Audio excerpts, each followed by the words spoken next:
کیا آپ جانتے ہیں کہ آپ کا صبر ہی آپ کی سب سے بڑی طاقت ہے؟ آپ کا صبر آپ کے لیے ایک ایسی طاقت ہے جس میں اللہ تمہیں سنبھالے رکھتا ہے اور گرنے نہیں دیتا۔ تمہارے دل میں آنے والے ہر خیال کا اللہ کو علم ہوتا ہے اور وہ جانتا ہے کہ تم نے اپنے اندر کون کون سا درد چھپا رکھا ہے۔ تمہارا سجدوں میں یوں تڑپ تڑپ کر رونا اور آسمان کو یوں خاموشی سے دیکھتے رہنا، وہ ان تمام چیزوں سے واقف ہے۔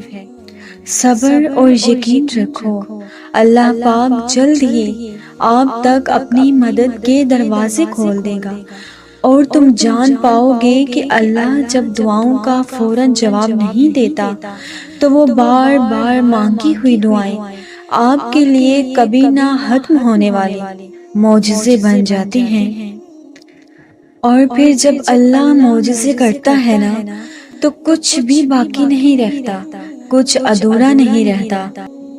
جس دن تم نے اپنے بگڑے ہوئے کاموں میں شکوے کی جگہ اللہ تعالیٰ کی مصلحتوں پر غور کرنا شروع کر دیا نا، تو یقین کرو اس دن تم اتنے کامیاب ہو جاؤ گے اور ہر تکلیف اور ہر اذیت جاتی رہے گی، کچھ بھی تکلیف ایسی باقی نہیں بچے گی کہ جو کہ آپ کے صبر کو ضائع کر دے۔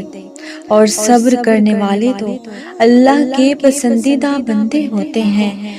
صبر کرنا سیکھ لیجئے، اللہ تعالیٰ تو سب جانتے ہیں، وہ جانتے ہیں کہ تمہیں کب اور کن وقتوں سے گزار کر کون سے معجزے عطا کرنے ہیں۔ وہ وقت بدلنے پر قادر ہے، کیونکہ تبدیلی تو کائنات کا اصول ہے نا۔ اور کچھ آزمائشیں اور کچھ مشکلات تو ایسی بھی ہوتی ہیں کہ جن کے ختم ہونے پر انسان کو اس بات کا احساس ہوتا ہے کہ وہ زحمت نہیں بلکہ رحمت تھی۔ اس لیے اللہ پر کامل یقین کیجئے، یہ جو وقت ہے نا یہ ایک دن گزر جائے گا اور آپ اس دن کہو گے کہ میرے رب نے تو مجھ پر وہ نعمتیں کی ہیں جن کا میں نے کبھی تصور بھی نہیں کیا تھا۔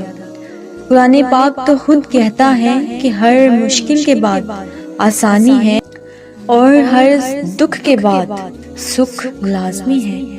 اگر آپ سب کو میری یہ باتیں سمجھ میں آئی ہیں تو کامنٹ سیکشن میں مجھے ضرور بتائیے گا۔ اللہ تعالیٰ آپ کو دلی سکون عطا فرمائے، آمین یا رب العالمین۔